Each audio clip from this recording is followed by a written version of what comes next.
All right, ready to roll with the SoCalSportsReport.com's weekly podcast. John Stellman with Vince Morales, a recovering Vince Morales who's bounced back magnificently from the DL. 21-day DL, and John Adams. Of course, the biggest story around SoCal today and yesterday, and will be for the rest of the season, are the Dodgers and the acquisition they made of Yu Darvish. This is huge. I was almost to the point where, had they not made this trade, I was giving them a slim chance of getting through the National League playoffs and a zero chance of getting into of winning the World Series, only because I've got some stats on Clayton Kershaw and his postseason history that I'll reveal later on. But with Darvish, boy, I'll tell you what, I love the way they went after it. They're not worried about next year. Let's go get it done now. And they didn't have to give up any of their stars. I know Vinny's a big Dodger fan. I'll let him lead it off. Sure, yeah. Yu Darvish, the big pickup, the big righty. Again, the Dodgers collecting guys who have had Tommy John surgery. It seems to be, they come back and but he has been terrific over his career. Not great lately, and not terrific in the postseason in his postseason appearance.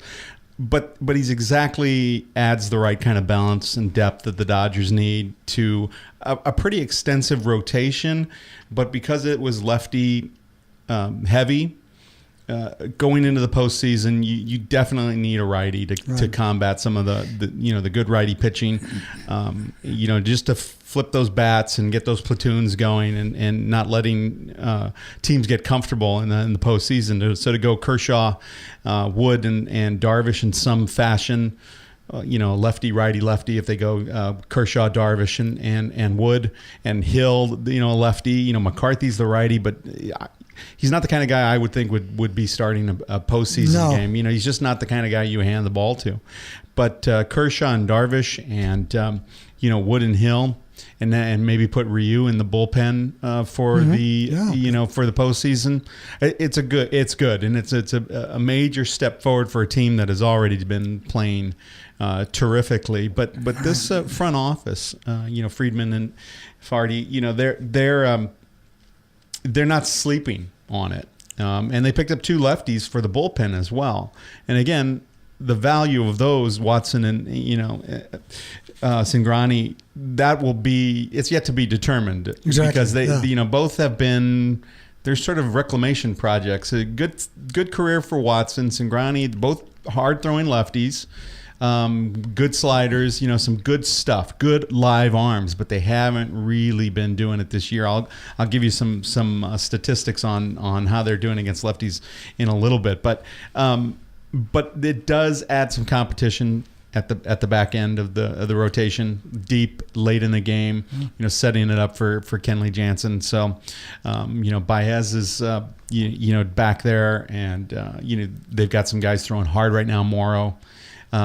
So it's great, and the Dodgers are cruising, and this is just going to add to their strength, particularly in the postseason, which is what they're gunning for right now. I think Dodger Stadium's going to help Darvish a lot too. That's not exactly a hitter's ballpark. Yeah, I actually think it's. I actually think deep down inside they wanted Gray, and I just think Oakland wanted more of their big prospects. Mm-hmm. I think that was number one on their list. That's just me guessing.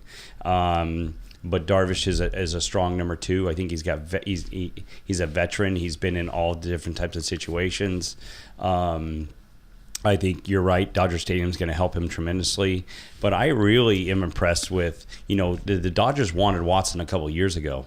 And, he has closer role mentality. He did close for Pittsburgh at one time. And I really think that these two lefties with Baez and Morrow and a couple, it really just added a lot of strength. You can bring those lefties just for one or two guys. Exactly. Situational. Just situational stuff. I thought they really strengthened their bullpen. And again, what you said in your opening, they didn't lose anybody. I mean, the kid that they lost, who was number 4 prospect, he can't field his spot at second base. He can't turn two. They're going to have to push him out to the outfield. Or DH is DH, where he might be. DH in the American League. So going to Texas will actually help him, but they were finding situations that were like, we can't put him in the field. So what are we going to do when we're a National League team? So getting rid of him and a couple other kids. The other kids were younger kids, 19, 20-year-old kids. But I think overall, if you look at it, it was a very, very plus type of, what they had to get rid of to what they were going to get. And again, I think Watson and I think they're both are they both free agents next year?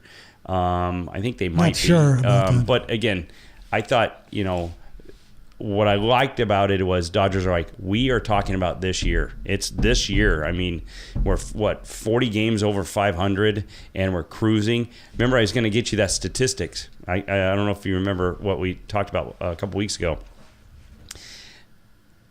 When Roberts went after Green in San Diego, Right. That's right. they're 21-3 since that spot. I'm not going to tell you that these guys, but I think that really motivated this and really brought this team together. That their coach is going to go fight for them, and they're 21-3 since Roberts got thrown out in that game.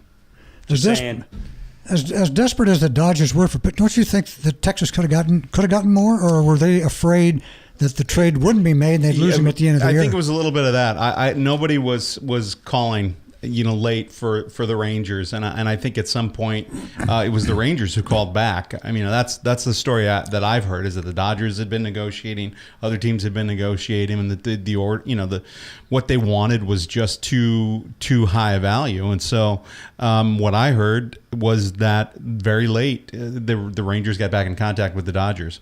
It came down to the last Yeah. couple hours. Yeah. And Verlander, I mean, nobody wanted that $85 million contract. Yeah. Nobody wanted to pick that up. Detroit must have had- Detroit wasn't going to eat much Yeah, of it, and, exactly.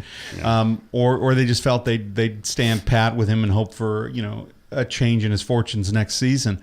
I think for the Rangers, they had to have been sitting there going, "We're going to lose him," Exactly. Yeah. or have to re-sign him at this exorbitant rate. Because people are going to come in and he's 3.42 lifetime ERA. His strikeouts about 10 per 9 inning over his career.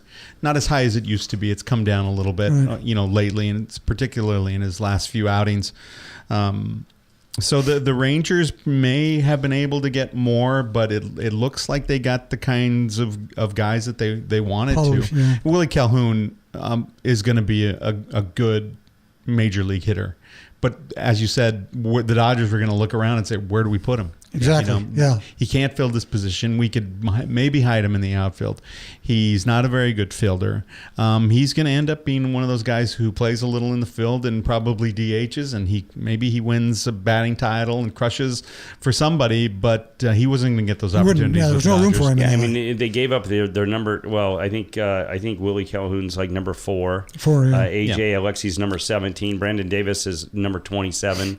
I mean, it really. And I looked at their stats. I mean, the kid Davis he's 20 years old. He's a big strikeout guy. Yeah. He was only hitting 243 in the minors. Yeah. You know what I mean? It's not like you're giving a wow factor away. Yeah. They said the only one that could really. They say that the kid Alexi's he's a projected third starter. Yeah, third. So third man in the rotation type of deal. So you're not giving away an ace. You're not giving away a 40-40 guy.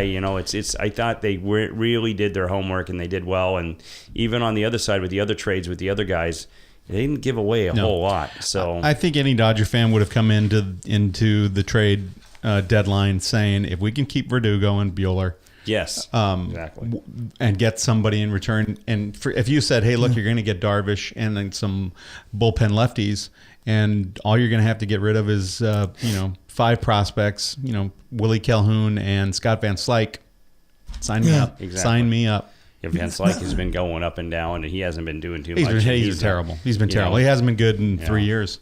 I mean, he seemed like a professional major league hitter in 2014, and then he had some back problems and some issues, and he's never been the same. And Darvish has been. I mean, I know that he's had his last 8 outings have been terrible. He's like 0-5 with a 6 point something ERA. But again, this is a guy that averages going to the 6th and 7th inning, majority of his whole Right. career. And that's exactly going right into what these guys are doing great is they have a great 7-man, 8-man, and Right. 9-man, So Right. if he can get you into that ball game, into that 6. And by the way, I think is it because of when he pitched and all, you might not see him until New York and Friday. against the Mets. Yeah, Okay. Friday.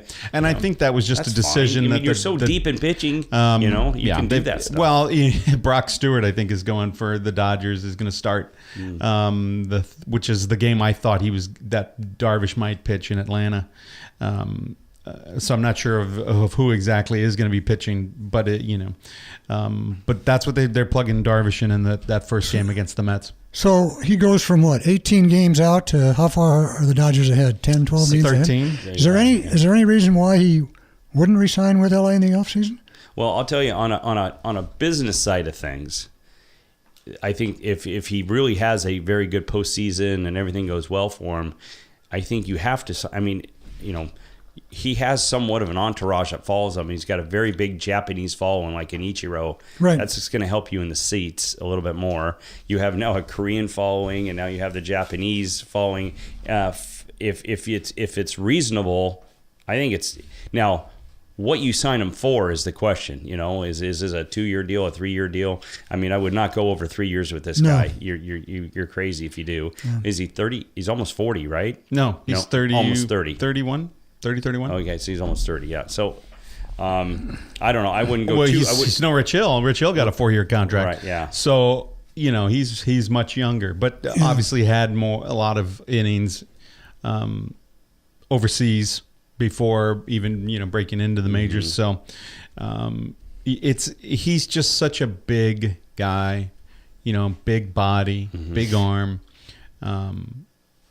There shouldn't be too much of a concern of him breaking down. I wouldn't be that concerned about a long-term contract. I just don't know if the Dodgers want to do that per se. We'll see. I mean, they've got a lot of options, and they do. I'm looking at this, and Kershaw's still on the DL. McCarthy is on the DL, but that's short term. Wood, Ryu, Maeda, Hill, and now Darvish. That's the rotation until Kershaw gets back, and then they'll do their musical chairs when the DL musical chairs when McCarthy comes back.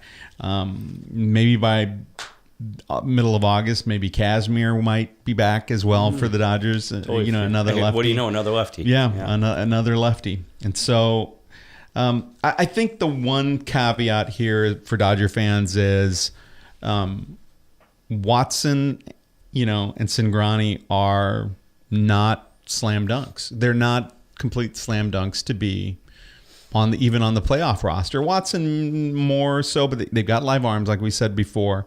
Watson, the lefties are hitting 308 off them.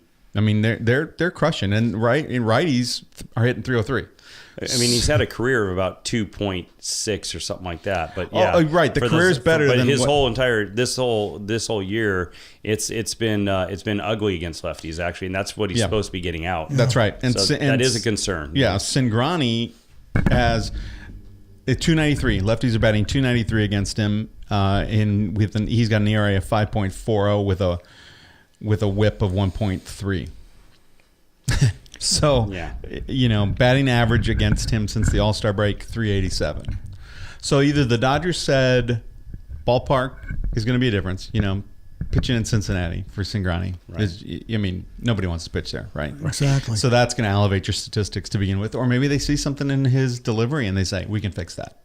And we've seen that before. And I seriously think when I look at Cingrani, I think he's a come in, get 2 guys done. Like don't even finish out the inning type of thing. Right. But a guy like Watson, I mean, he could fill in as an eighth inning guy. No question. Yeah. Depending on just by your analytics of who do I have up next, Right. Exactly. and just bring those guys in. And we saw it with the Cubs a lot last year. Just they can just flush these lefties in and go lefty, righty, lefty, and the depth of the bullpen. I thought it was, if they continue to keep scoring a lot of runs and doing a lot of good things, the Dodgers, it was a big plus for them. I thought it was a great acquisitions. And I know, I read and I heard actually a little bit that the Dodgers wanted Watson a couple of years ago when he was a free agent.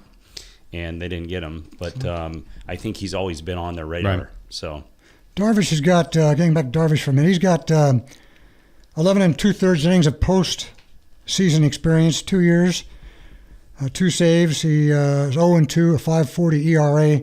Pitched against Baltimore in the American League wild card in 12, Right. and against Toronto in the 2016 ALDS. So he's got a little bit. He's got his feet wet in the postseason. But I got some Kershaw stats. You guys may have them as well that I want to throw out. Oh God. He's not done well nope. in the postseason. He's been in his 6 years. He's been in 9 series. He's given up 10 home runs in 89 innings.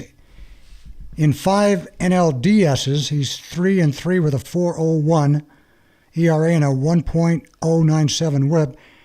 And in 4 NLCSs, he's 1-4 with a 5.88 and a 1.272. So his postseason is 4-7 with a 4.55 ERA and a 1.157 WHIP. So, and even last year, he was 1-1 with a 3 against the Cubs. So, he's as great as he is, and he's a first-time Hall of Famer, first ballot Hall of Famer. He still has to show me that he can step up a little bit in the playoffs. Now, I don't know. Like I say, he just hasn't had a lot of, Kershaw type games Right. in the postseason. What I called him sometimes in the past is Clayton Manning, because Peyton had sort of the same knock. Yeah. Just an absolute first ballot Hall of Famer, great regular seasons, and just couldn't couldn't dot the I on in the playoffs.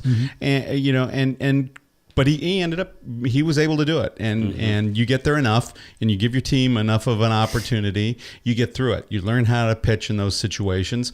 Kershaw didn't have as many innings going in the last postseason. After he had a lot of time off because of the back injury, rehabilitated it, came back and pitched a lot better in the postseason last year than he had in previous seasons. Again, sometimes he just threw too many pitches. He was just throwing too many pitches in the postseason. And I think he's a different guy. I think he's definitely more reliable.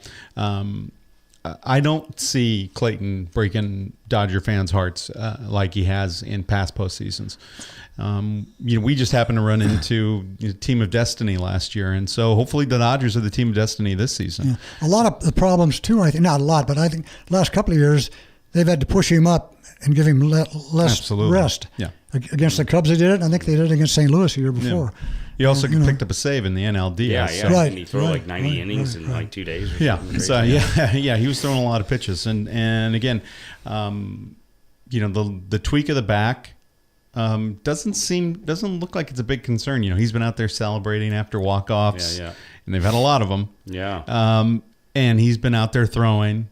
They're not going to rush him. They're not in a hurry to bring him back. They don't need to rush him back. Especially now. But it doesn't look like it's that serious. No, he was out there throwing, wasn't he? 3 or 4 days after. After the, absolutely. Yeah, he was throwing like the day. With the Astros with Keuchel. I mean, they don't need to rush that guy. No. I think I think Keuchel only threw 3 innings or 4 innings his last. Right. Said, okay, that's good enough. Just it's almost like going and throwing a bullpen. Speaking of Keuchel, before we move on, I don't think Houston's not going to be a walk in the park for the Dodgers. Like I say, Keuchel's back. Yeah. And 9-0 with a 1.94 ERA, 0.953 in 12 starts. They picked up Lariano, another left-hander. Yeah. From Toronto. Houston is number 1 in all of baseball in every offensive category except triples. They lead in batting average, home runs, hits, OPS, runs, RBIs, slugging, OPS, OBS. They're just crunching the ball. Well, yeah. So who it's not are they be, facing in the AL West? Yeah. I mean, are there any aces in the AL West? I'm I'm just being facetious. First of all, they're in a home run park. I mean, ball goes out there left and right. On their behalf, they're doing this without Correa, so that's another. So they have some depth there. Exactly. Yeah. They picked up Lariano just in case Keuchel doesn't pan out to be 100% healthy, because I don't think he's going to start in that lineup. I think he's going to be a guy that if something goes bad early in a playoff game, he can go eat up innings and keep him in the ball game. But if that injury comes back, they have a guy that's got starting potential there and can fill in as a left-hander. But McCullough, is that the number 2 guy there? Yeah. I mean, he's coming on and off the DL too, and if he doesn't get his curveball over, it can get ugly. But again, I still think, because of a little bit more experience, I still think I like the Dodgers in that series. But in my mind, they still got to get to the finals to see each other. There's a lot of other stuff. There's a lot of road to hoe. Sure. The Yankees just picked up Gray, and they're playing great baseball, and Boston's playing good baseball. So it's like Vince said. The American League West is horrendous, right? And I think this one thing we need to do is, before we get into anything, is how they do against the East. I think they played great against the East, because I think they didn't Houston go through a run like the Dodgers have gone through, right? So I think again, I think they've got a lot of depth there. I think they're young, but I don't know. I still think it's going to be. They still got to go through other teams to get to the finals before they reach each other. If they do, I think the Cubs are playing good baseball now too. They've really come awake since the All-Star break. Yeah. Told you. Yep. Yeah. I still think that'd be an entertaining series. I think the Dodgers and the Astros. I think that'd be a. Oh yeah, I think you look over at Yankees, Astros. Yep. Sounds like a great series. We get a Cubs Dodgers rematch. That would be great. And then the World Series from there. Obviously Major League Baseball is probably hoping for bi-coastal. Oh yeah, Dodgers, Yankees. Yankees, of course. Oh yeah, but too much history there. Yeah, exactly. So a long way to go. But Dodgers with 74 wins in 105 games, 39-6 in their last 45, 47-13 at home, 27-18 on the road. They're going to have more. They got a lot of road games. Obviously, there's quite a disparity. They've played 60 games at home and just 45. But they're finding ways to win ball games, and that's what great teams do. They find ways. Yeah, exactly. Even though they're down in the 7th, they find a way to pick at it. And then, the great win on Sunday night against the Giants, that's a perfect example. Yeah, to finish the sweep. I think the Dodgers just want to make sure that everybody's confident and everybody's healthy going into the playoffs. And if that's the case, then watch out. And get your pitching rotation set up. Right, exactly. Right. Yeah. And make sure a guy like Seager's 100% and a guy like Bellinger. So I guess my question is here, what is the talk on, because Adrian's starting to play baseball games, right? Mm-hmm. So what is going to, have they had a chat with him and said, enjoy the bench and you're going to pinch hit? He knows. He does? Oh, yeah. He's on board. They're going to get him in, obviously, and if that means putting Bellinger. So you just play him Thursday, Sundays, and those kind of things. We'll see. I think it also depends on the matchups. Both Bellinger and Gonzalez are lefties, and they might want to get more of a lefty bat. So if they're playing against a righty, they might sit Taylor, put Bellinger in left, have Gonzalez at first. That sort of thing. If they want to get those bats, but. You can't go into the postseason with a guy like Adrian Gonzalez on your roster without getting him a lot of at bats. Mm-hmm. And Dave Roberts is gonna work with him to get him as many at bats as possible to make sure he's ready, because he's going to be one of those X factors in the postseason for the Dodgers. Especially if you get to the World Series, right? He's going to be a great asset for the American when you're in the American League, and you get to play with the DH. Exactly. Yeah. There's your DH right there. So you've got a couple. The Dodgers. The fear is. Shh! Don't wake up Chris Taylor exactly. No kidding. He gets up in the morning, looks at himself in the mirror, and sees, I don't know who he sees. He sees Aaron Judge, maybe. I don't know, but he doesn't see Chris Taylor. Yeah. So don't tell him who he is. Yeah. And with that, it's also, will Bellinger as the rookie push a little too much? We saw of some stretches of that where he was missing a lot of pitches. Right. And that's exactly the kind of place where you're going to see Gonzalez probably play half of the games in a postseason series, and he needs those at-bats. So you can't just say, now we've come this far without Adrian. We want all these games with Adrian out of the lineup. But that was part of the reason. He just wasn't hitting well enough. He was hitting with no power. He's rested. He's healing, and we'll see. Yeah, get him ready for the postseason. Mm-hmm. Yeah, he could make he could make a huge difference. Great pinch hit guy too. Absolutely. Yeah. Absolutely. Anything more on the Dodgers? No, well, they're back at it tonight against the Braves in Atlanta, so they're back on the road, and so we'll see how things shake out. As a fan, you keep thinking there's going to be a little bit of a correction. You know something's going to happen, but Braves and then the Mets on the road, right? There looks like there could be some issues there. Brock Stewart is going to be starting one of those games. Actually, 2 of the losses in that run of 21-3 were against the Braves. For that 4-game homestand here, wasn't it? They lost 2-2. It was a 4-game, right? They went 2-2. Yeah. The only thing I want to say about the Angels at this point is I'm glad that they weren't sellers. Yeah, well, I'll tell you, when a couple tweets came across my phone, I thought, here we go. And I think you emailed me that. Yeah, I said, they're dumping. Yeah. There goes Hernandez. I jumped right on the computer. And then Norris pops up that he might go back to Houston. And then I go, here it is. What's next? And then it just got really quiet. So, yeah, I agree. I still think with a healthy team, they could be a playoff team next year. Yeah. I mean, again, we go into another week where we have not heard boo about our ace. And I just don't know. It's weird. I mean, that's the other thing is, like, when are you going to wait? I mean, in my mind, I don't know if he'll ever see the mound again. Yeah. I mean, is that the mentality you have to take? You might have to. I don't know if you ever see the guy ever again. I don't think he'll pitch this year. I don't know if that's the case, then he's going to have to get something done to that elbow. You don't not see him next year. So it's like Vince, just get it done. Just go sit out 18. Yeah. We're going to get Haney back. We're going to get Skaggs back, and maybe we pick up a right-hander in the off season. Because a guy like Ramirez was a sleeper that's actually come in to be a pretty competitive. A shoemaker on his way out. I mean. We don't know about that, but it just can't keep these guys healthy. I think we've said this before, but I think Richard should have had the Tommy John. Oh yeah, no doubt about it. Last year, no doubt about it. He'd be coming back in. He'd be coming back right with Haney. Yeah, would have got exactly. It at the same time. Exactly. Instead of doing the stem cell, we don't know if that worked. And then it's the other. We picked up a right-hander from Venezuela, and I was sitting there looking at it and go, do we have any left-hand? I go, do the Dodgers have all the left-handers in Major League Baseball? Yeah, we've been stockpiling them. Yeah, it's crazy, and so hopefully, we didn't dump and get rid of a Calhoun and somebody big. He's going to be he's not even going on the DL. So just a sprain. It's just going to be kind of grind it out. Maybe try to find a future second baseman with one of these Cowarts or something like that, and maybe bring up some pitchers to try to get.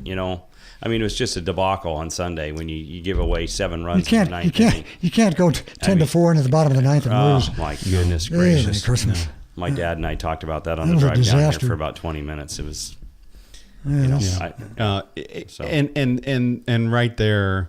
You just look at the struggles of the Angels and can't help but think about what the Dodgers and some of the magical stuff that they're doing. 51 straight games that they've won when they've led at any time in the game. Right. I mean, think about that for a second. Yeah.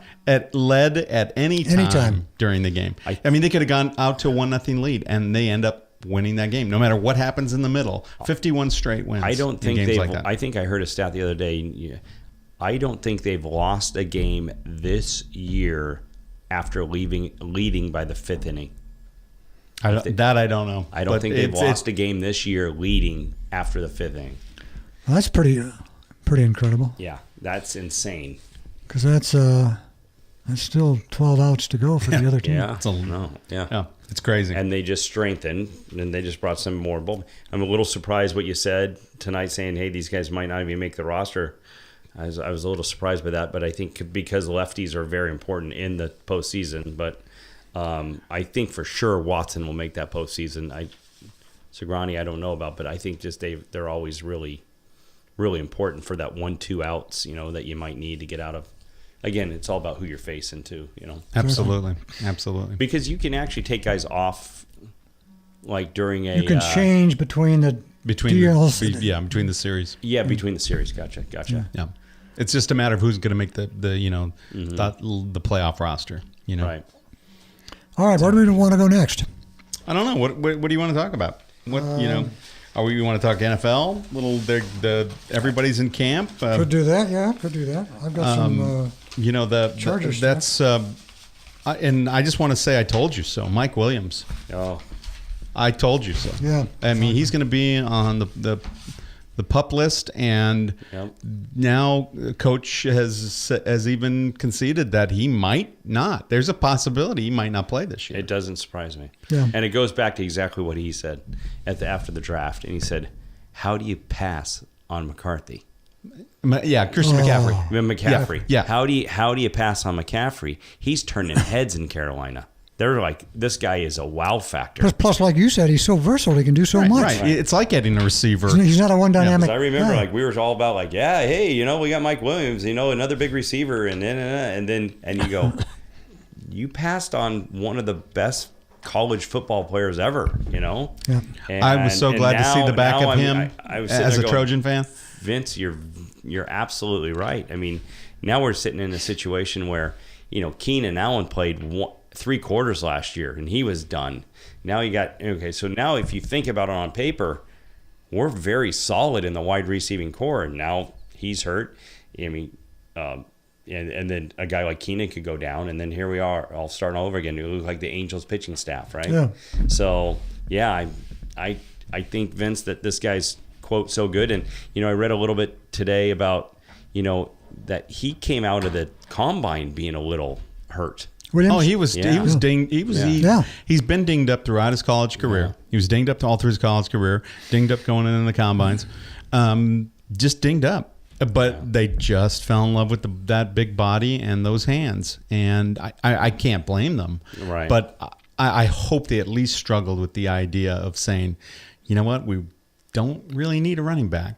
We got Gordon, and he's our guy, but put him in the slot. And you're absolutely send him right, out. because what have we done successful in the past, right? We had Danny Woodhead. We had guys that could catch the ball out of the backfield, and he's like the spitting image of it. I mean, he's perfect, to go with Gordon. And so I started looking into that today. I'm like, Vince is absolutely right on that whole deal. I think watching the Pac-12 and watching McCaffrey, and playing so many games, one of the things that was sneaky about him is you just don't realize it, because he's such a patient runner. He sort of looks slow. He's not. He's patient. And then he's got that burst of speed, and he's much quicker than you think. Vision is phenomenal. His when he vision's figures out where he's going, he's His gone. footwork, and he is as good a receiver as Stanford has ever seen. Stewart, I saw something the other day. Stewart, the running back for Carolina's going, this guy is a wow factor. Like, he is putting some moves on some of these DBs and corners, and they're shaking their head. Like, it's been. Do you think really the Angel impressive. Scouts are doubling, moonlighting as Exactly. Charger? Yep, I do. Yep. Maybe so. No kidding. Maybe so. Anyway, I just wanted to say I told you so. I told you so. It's bad. I would have loved to have seen McCaffrey playing in LA. Yeah, that would have been great. Finally in the city rather than against us. Right. Yeah. Exactly. Yeah, we're only a month away from some football here. Yeah, it's you can already start to feel the buzz going, actually, and I started thinking about it. It's like I felt really positive about the Chargers' offense, but now we got we had a franchise tag, the defensive back there, and so. It's just, Johnson. and Verrett has actually he got hurt all last year. So the backfield, or I should say the secondary, is very thin with the Chargers. If that can stay healthy and we can maybe find a couple sleepers for depth, I think we actually got a great chance. But the problem is we're, I think, in the toughest league in the NFL. I think the AFC West is absolutely insane. Yeah. Everybody can beat everybody there. So I think that whole conference or division is going to come down to who stays healthy. I mean, and who doesn't lose? Like the Raiders lost Carr last year, right? Yeah, you saw what happened there in the playoffs. And then the Chargers lost a couple receivers and a couple, key defensive backs. But I think there's going to be a wow. And boy, I'm really, really interested to see how football is going to be in that little stadium too. Yeah. That's going to be quite interesting. But on the flip side, you got the Rams. You got some serious guys that are Williams. Is it Williams that's sitting out right now? Donald. Sorry, Aaron Donald is sitting out. That is a huge. That's a huge thing right there. That guy is all world, and they said over the offseason, I got to try to get this guy signed, and he ain't signed yet. And it's going to get done. I wouldn't worry about that. The Rams know that right now, keeping the other team's offense off the field is critical. Oh, big time. And Donald is the guy. He's going to get his contract. It seems like it's just one of those games. He sits out. He deserves it. Yeah, he deserves it. Taking a few extra days off. Yeah. I got no problem with it. Yeah. Exactly. He's going to sign. He's a pro. He knows what's going on, and he's a game changer. So, they're going to make that happen. Yeah, that's going to happen, and I don't think that it's not like he's coming out like an Odell Beckham Jr., for instance, and saying, I want to be the highest paid player in the NFL. It's like, good luck. Well, I mean, he leads the NFL in hits, on quarterback. So, I mean, he's a key guy. And again, it's, you got a new defensive coordinator there with Wade Phillips. Yeah. But it's real simple. Just go get that guy or go plug that hole. I mean, it's not like you're calling in plays as a linebacker and, moving guys at the line and stuff like that. It's more or less, I'm going to hit that gap and I'm going to go after that guy, or I'm going to plug that hole and I'm going to hit him. And so it's not that too, geez, you know what? I'm reading all over the place. Guys are already getting hurt and breaking fingers and all this stuff. Yeah. It's like you said, Vince. Yeah, I have no problem with him sitting a few days out. Yeah. So I was in Vegas and I picked up the sheet from the Westgate Superbook and the win totals for the season. So just looking at the AFC West, Kansas City, the over-under on total wins for the season is 9. Denver Broncos 8, Oakland Raiders 9.5, and the Chargers 7.5. Sounds pretty close. That's the Raiders 9.5, Kansas City 9, Broncos, Chargers. What's the Rams? Rams is 6. That's an interesting bet. It's an interesting bet. Have you watched any of the Amazon documentary? All In or whatever it is. I'll have to watch that. With the Rams. You're talking. So it was the following their season, and it kind of carries over a little bit with McVay there. So It's pretty interesting. That young man is smart, energetic, and it looks like they're going to have an offense in place that at least is going to score a little bit more. It was funny. I read a quote today by somebody who says the Rams will be in pads tomorrow, and McVay's a question if he'll be in pads too. He's definitely he's ready to go. Yeah, no, there's no question. He's fired up. And watching that, you really don't know much about him. I mean, he's clearly quite an offensive mind. But he's young, that energy level, and he seems like a smart guy. Really smart guy. Yeah. So I want to try to slide up and go see Travis Wilson, the San Clemente kid. That's right. He's in Rams camp, right? They've got him at the tight end. He's working as a tight end. He was a quarterback at Utah, but now he's a tight end, 6'7", and so he's really worked his way up to making that squad. So I'd like to go watch a practice. So it's over at UCI, right? Yes, the Rams are at UCI. Rams are at UCI, yeah. That's exactly right. The Chargers are at Costa Mesa. Yeah, that's right. Yeah, All or Nothing is the name of the series, and the Amazon. It's an Amazon original. John Hamm from Mad Men is the narrator.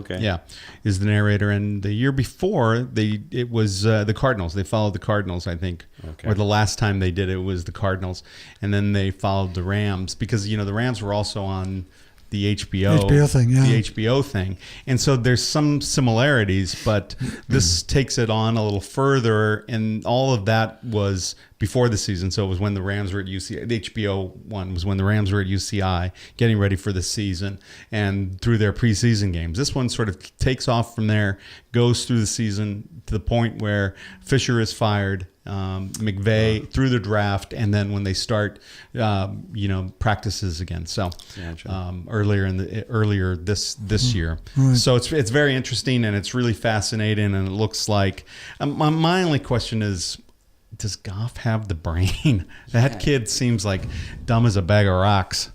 Ooh. Yeah, but see, I think he's got a great offensive-minded guy there that's going to help him. And I don't know. I think they're gonna, if they were in every game last year. So I just think hopefully he's matured a little bit more to make better decisions, and they have a better line to block and they made a lot of good offseason moves. They could, free agency. their defense could, they could win those games now, 14-10 or something like that. I don't know. It's going to be interesting. They weren't that far away from having a winning record. No, exactly. Yeah. Yeah, there were some games that That's really an interesting turned. bet, though, 6. Yeah. You know what I mean? So, but yeah. All right. It'd be a 50% improvement over what they won last year, right? They only won 4, right? 4. Yeah. And you had USC and UCLA have gone to they just started practicing also. You're going to be here on the 22nd now. Is that right, Vince? What's that? You could be here on the 22nd? I'll be here. Yeah. That's going to be the be a nice Trojan USC, Bruin, UCLA Trojan Bruin war.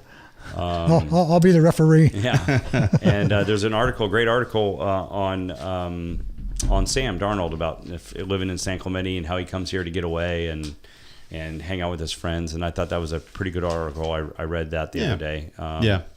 But what are they saying your Trojans are? The over/under? No, well, just wins? are they? They're 10, I think. Really? Oh, yeah. Okay. And how's 10, their 10 and a half, how's their something like schedule? Easy. Is it? I mean, at first blush, it's easy. They start with Western. They're at home for three games: Western Michigan and then Stanford at home. Right. It could be, obviously early in the season. That's a tough game. Yeah. Stanford's going to be tough, but no McCaffrey. Right. You got to win that one. That's a team that still controls the line of scrimmage. They still absolutely, and then the Longhorns. Oh, there you go. That should be fun. Yeah, it should be fun. No, that's here. Those are 3 at nice. home, and then the Trojans go on the road to Cal, who's crap, and Washington State, and then they come back home to Oregon State. It's always tough to win in Washington State. It can be, but they'll do it. Yeah, I know. And so Oregon State at home, again, not a very good team, and then Utah, who has fallen off and will not be as good a team, and then they go to Notre Dame. That's October 21st. The following week is at Arizona State. Again, not a very good team. Home on November 4th against Arizona. Again, not a very good team. So the Pac-12 is down this year. Then. Yeah, and they don't play Washington. Yeah. Which is not this year because they're in the north, so it's alternating year. Oregon, so this year, no, we played Oregon last year. Yeah. So we play Oregon State, and we get Oregon State and Washington State. And so again, it's shaping up. And then they go to Colorado, which is always a tough place to play. That team's not, they've got the taste of winning, but I just don't see them being, a great team. And then end with the Bruins. And then the Bruins, and then at the Rose Bowl. No, that's the Coliseum. They were at the Rose Bowl last year, so that's at the Coliseum. So again, it looks at first blush like the schedule is shaken out to be very beneficial and positive for the Trojans. I think that second game is going to be very, very, very important because years gone by, they've always gotten bumped early by Stanford, and you don't want to get lazy going into Washington State. It's just that's hard. That could be a hard place to play. Pullman, right? Is that what it is? And it's a Friday. It could be Hate those rainy games. and foggy and hate those games. Don't they have a tough turnaround where they play a Saturday and a Thursday or something? Probably. I thought they had a real Friday, tough. Maybe. I thought I read they had a real tough. Just the Saturday, Friday that week. It's at Cal, and then they go to Washington State for the Friday game. Gotcha. Nothing spectacular, unless you've got some injuries you're trying to nurse. But if you're a Trojan fan, you look at that and you don't get overconfident, but you say that schedule is in our favor. Mm-hmm. That schedule is in our favor. Yeah, and you owe Stanford one. We absolutely owe Stanford Yeah. a couple. Exactly. Right. That's true. Well, the media likes him. The media day, the writers, 49 of the 52 writers picked USC to win the South. Utah second with 1 vote. UCLA third with 1 vote. Colorado fourth with 1 vote. Arizona State 1 vote. And Arizona last. Do you have the North? Washington, 49 Yeah. votes as well. Stanford, the total points, Washington was 309, Stanford 247, Washington State 206, Oregon 163, Oregon State 101, and Cal 64. Yeah. Gotcha. And SC gets 28 votes to win the Pac-12 title game. Washington gets 22. So That could be a great game. Washington, the Pac-12 champions. yeah, especially the fact that they hadn't played. Where's that at? It's at Levi Stadium. Levi Stadium in Santa Levi Clara. Stadium, yeah. Santa Clara. That could be a great game. That could be an important game. That coach from Washington, he's the one that came from Boise State. He runs a good Peterson. football program. Peterson. Chris Yeah, Peterson. he's done a job. But Washington's always tough. Yeah. They've always been tough. Did they still have that quarterback there, or did he leave? No, they still have that one. Yeah, he's a good quarterback. Yeah. So the Superbook, Westgate has a University of Washington over under total wins at 10, same as USC. Okay. Same as USC. Stanford 8.5, Washington State 7.5, UCLA 7.5, Oregon 7, Colorado 7, Utah 6.5, and then they didn't have them on the list. Arizona State, Arizona Washington State 7.5. 7.5. Wow. He slings it up there, man. Oh yeah. He chucks it. They must have 7. Did that quarterback? He's still there. I think pretty much Yeah. all of He the chucks Pac-12 it. Yeah. Guys, quarterbacks yeah, are still there. And again, That could make I it will throw exciting this there. out there. I will throw this out there. Cocky Josh Rosen is a humble, determined, focused guy now.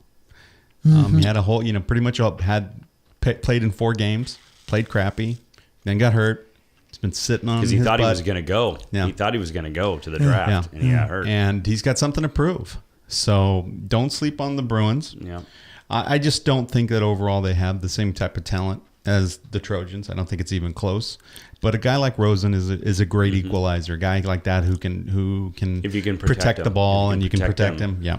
Yeah, he was the darling of LA until Sam Darnold came along. That's right. Jim runs a strong program over there too. He gets those guys to play for him. New offensive coordinator, right? Yeah, for the third time. Third time? in That's three his years. third one for Rosen. Yeah. And Because they lead off, I think, with Texas A&M, and their old offensive coordinator is with Texas A&M. So that game's down there, isn't it? I think it's here. Here. Yeah. I heard that the Bruins are favored. So I don't know where that game is at.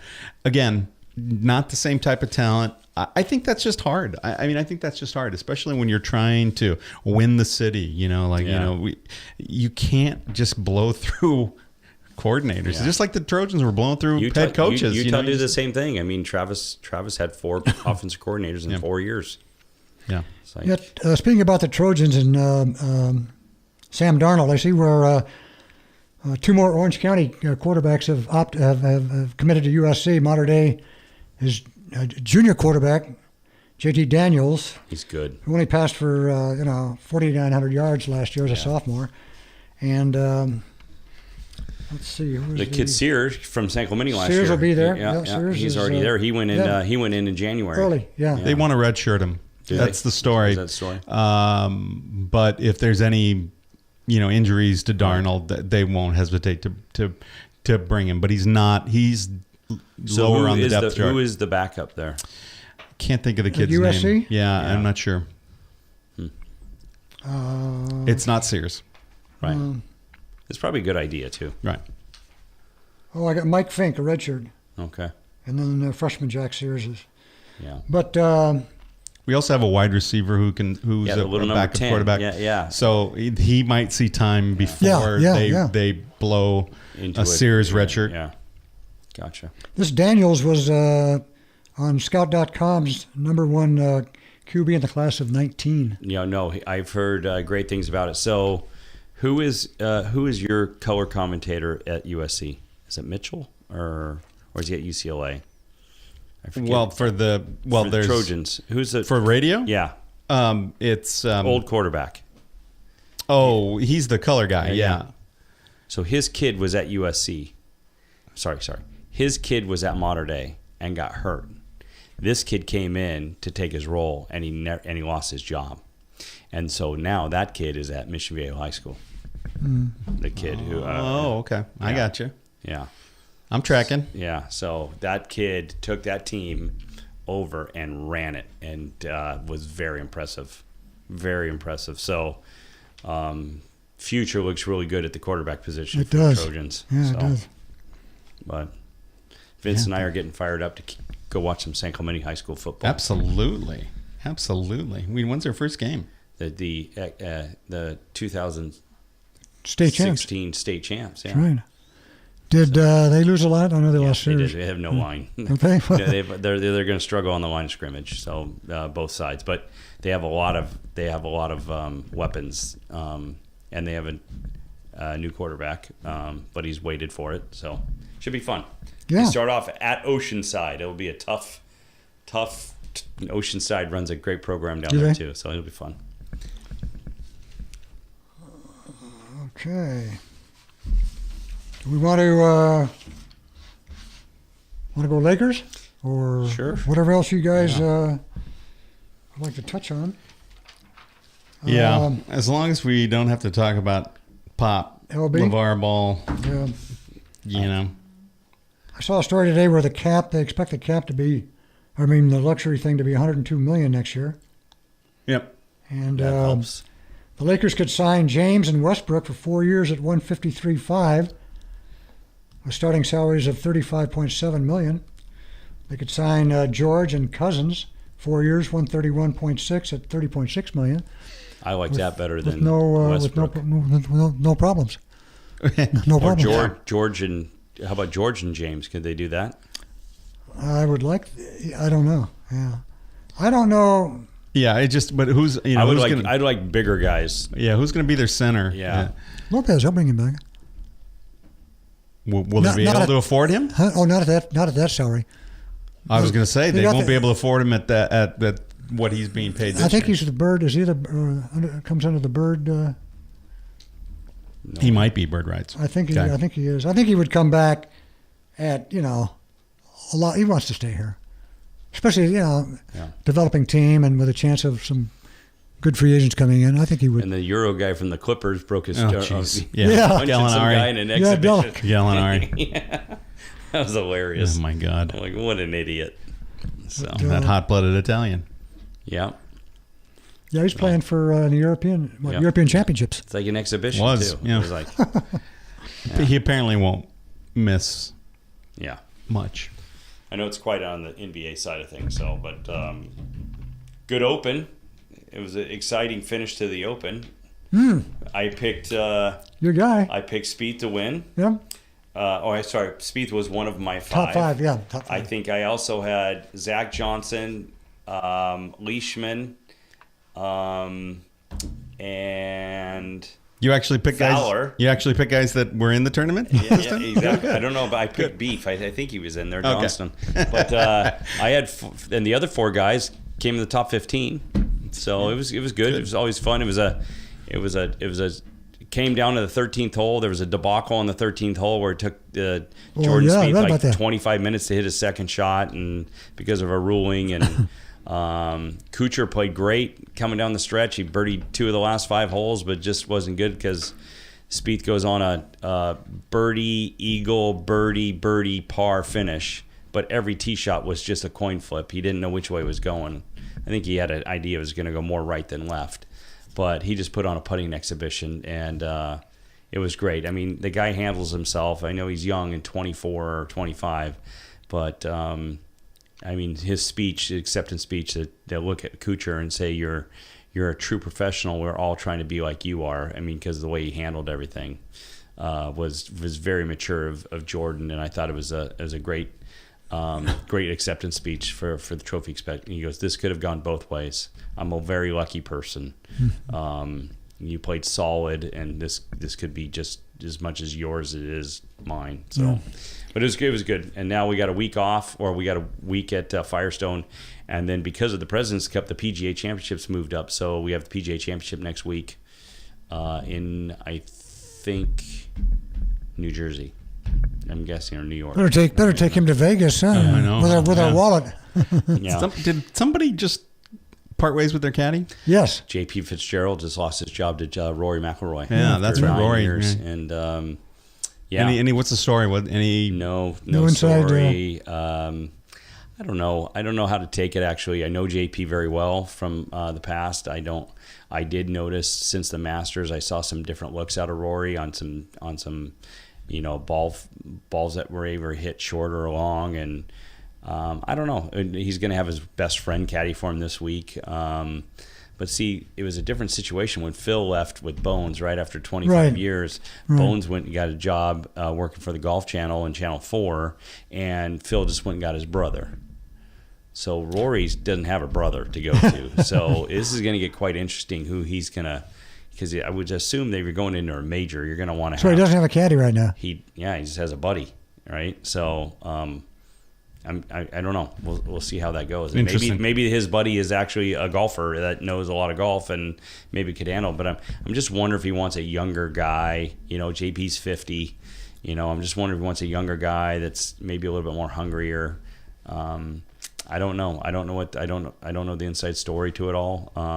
But for some apparent reason, since I watched those guys from the Masters, I actually have a text message to a friend going, I'm seeing looks out of Rory that I've never seen before in the past, and I got a gut feeling something's not going the right way. Giving his caddy a little side eye. Yeah, just kind of like hit a shot and he thought he hit the right club, and then goes over the green. He just kind of side eyeing him. Yeah. So I kind of felt like there was something going on. So JP's done very well for himself. So I don't know, actually, to be honest with you, if he'll go out and grab another bag.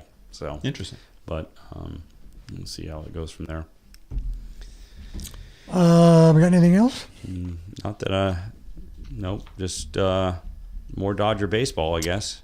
More baseball, yeah. It's the dog days now. It's 2 months, right? 2 months to the end now.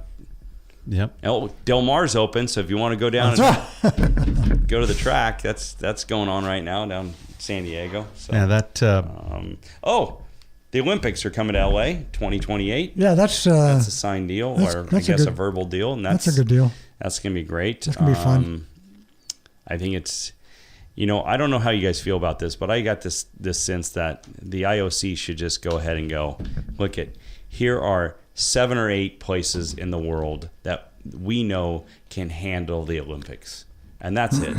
And we're just going to rotate them. Well, wasn't LA in '84? Wasn't it that's the last Olympics that made money? Right, exactly. And now, and we were supposed to get 2024, but I think it was hey, look at Paris can't have it in 2028 because of something else. Yeah. Can you give it to them? And I think they said, yeah, no problem. What are you going to give us? Yeah. Yeah, of course. Plus, it's the 100th anniversary of they held the 1924. Oh, is that okay? Yeah.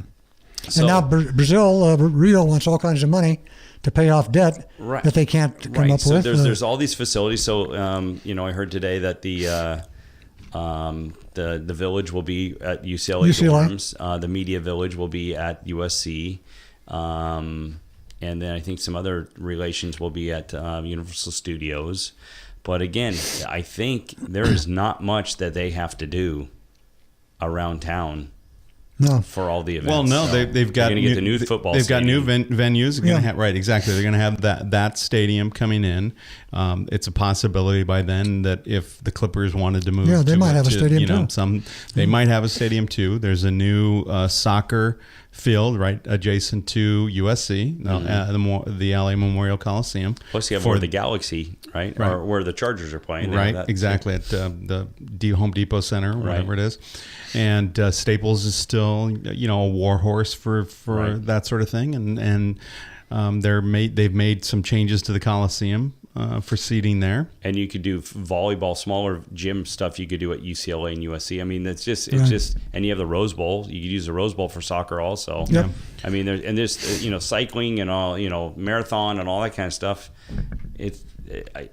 I just think that London can do it. But what's funny is these guys budget $5 billion and they go to $13 billion or something crazy, right? Or Exactly. And they're building stuff that's never going to be used again. Like in Brazil, some of those stadiums. Yeah. And Greece was another one. It's that was a they have weeds disaster. in the middle of these places, right? And the same thing's going to happen in Qatar.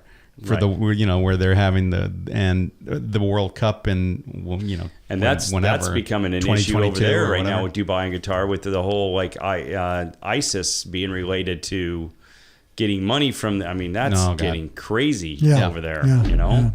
So you just look at strong economic countries that have great cities to be able to do this stuff, and that's got to be probably. More than 10, right? Like you said, there's just like keep the it Super there Bowl. And just do a rotation, Yeah, exactly. Yeah, it's amazing. I mean, if you guys remember in '84, it was gonna be Armageddon on the freeways. You weren't going to be able to get anywhere, and then everybody just said, "I'm staying home." Right. And then when you did have to drive, it was clear. Everybody was able to get places, and there wasn't much great public transportation. Is the businesses have to understand that now with computers and everything, like you're going to work from home. Right. And I think that's going to be key too. I think they should do that again. Yeah, and there's plenty of plenty of years of infrastructure that advancements that they can make before those games are here, and hopefully the freeways will hold up again. Like 11 years. Where will they have the swimming? That would be the USC has some indoor swimming. No, but these venues now for the Olympics are all indoors, right? Yeah, they might build one. I don't think there's an indoor or they can swim just build stadium on top of what they have, like like USC or UCLA for swimming. USC has a good facility, but it's outdoors. Yeah, they'll probably do water polo there. Okay, gotcha. They've done diving there in the past. Okay.